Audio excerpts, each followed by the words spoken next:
Hello there, welcome along to Added Time here in the Emirates FA Cup third round. It has finished Watford 3, Tranmere Rovers 3. Tom Dele-Bashiru and Nathaniel Chalobah. I was so excited to speak to you two. I still am, but not quite the circumstances that we hope for here at full time. Yeah, it's unfortunate really. I mean, I think we started the game very well. We were in a strong position and the result's gone the way it's gone, but I think, if you look at it again, we're still in the cup and we've still got a chance to put things right, so we're going to go again and try and get the win. Yeah, Tom, on that note, a very bittersweet afternoon for you both really, to get on the score sheet. A huge plus for you, make your full debut and score here in front of the home fans, but it just didn't quite end the way we wanted it to. Yeah, it was a good feeling to get my first goal. Been working hard in training and I finally got the opportunity to show what I can do, so I was excited. And I was happy to score the goal, but obviously the result wasn't what we wanted. We kind of lost our organisation in the second half, but there's positive to take from the game, and we can go and do it, make it right in the next round. It did seem to be that change that was made at the break was almost quite pivotal in some ways. But I suppose if that decision had to be made again, would you make the same one? I know it's not down to you, but as a team, presumably it was with the next game in mind that you were taken off at the break. Yeah, I think that was the thought, but I think the result obviously played a part in the decision as well, and also the fact that I am carrying a knock. So with the way that the squad is at the minute, we don't have a huge amount of numbers and fitness-wise in the team as well. So I think today was an opportunity for the lads that haven't been playing to be able to showcase themselves. So for the examples of Tom and Dom and myself as well, I put myself in that category. But I think with the amount of injuries that we have at the minute, I think it was just more precaution rather than anything.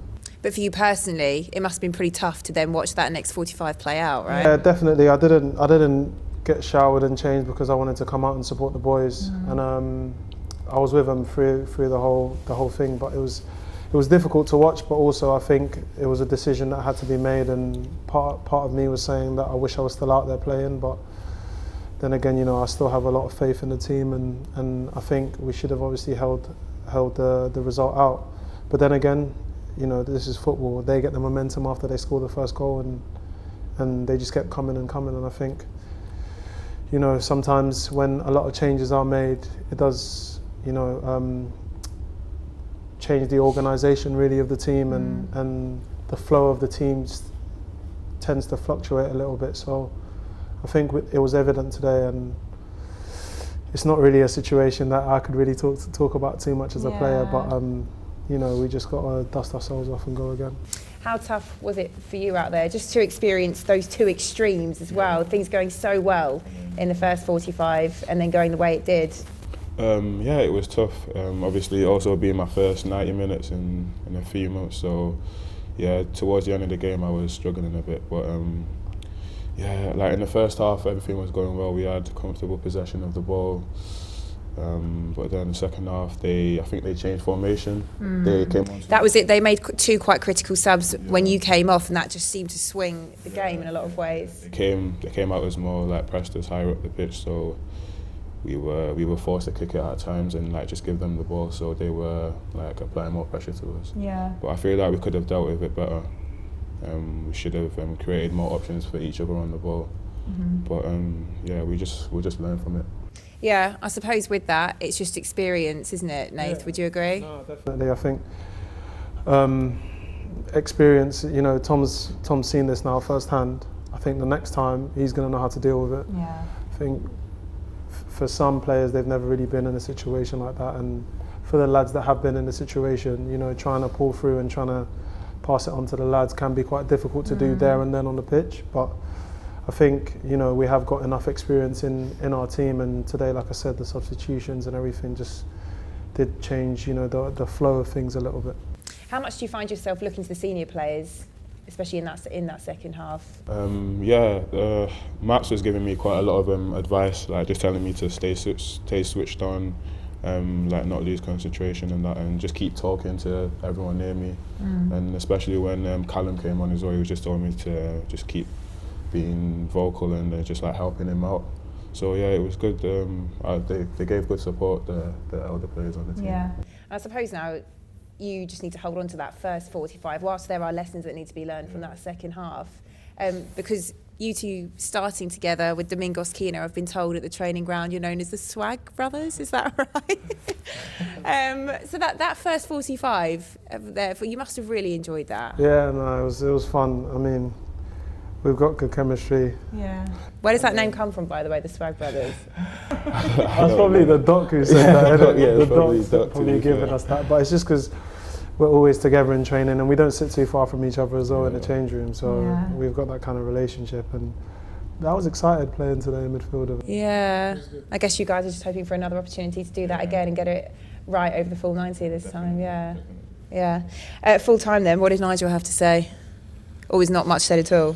No, I think, you know, what he said was just plain and simple. You know, he said, first of all, we need to be disappointed with ourselves because we let a 3-0 lead slip, but also we're still in the competition, so we've got a chance to put things right.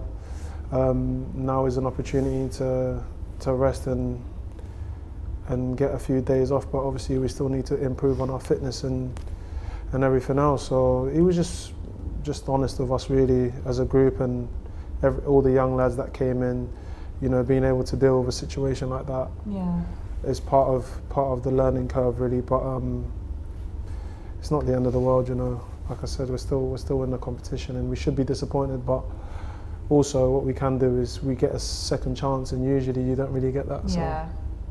Chance to put it right. You mentioned the word honest there about Nigel, and he does come across as being very transparent. What's your relationship like with him? Because when you scored the goal, he was the first person that you sought out. Was there sort of anything behind that?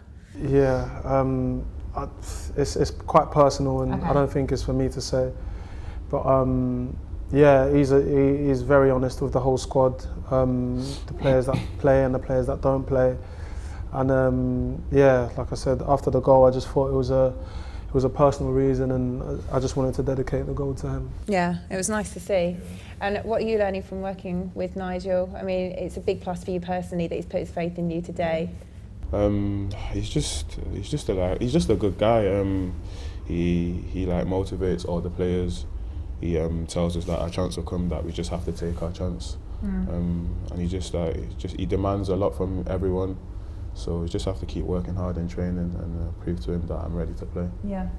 Well, just finally then, I suppose a lot of hard work's been done over Christmas to bring back this feel-good factor around Watford. So how important is it now that we sort of don't lose sight of that? And what do you think you need to do as a squad? Because I suppose the fans leave here today just with that. They're not like you guys. They won't be in training over the next couple of weeks. So are you guys confident that they can keep this feel-good factor? Yeah, definitely. I mean, if you look back 3 months ago, I think we're in a completely different situation now. So now that we've got the little bit of momentum, we just have to keep going with it. Like I said, today's a draw.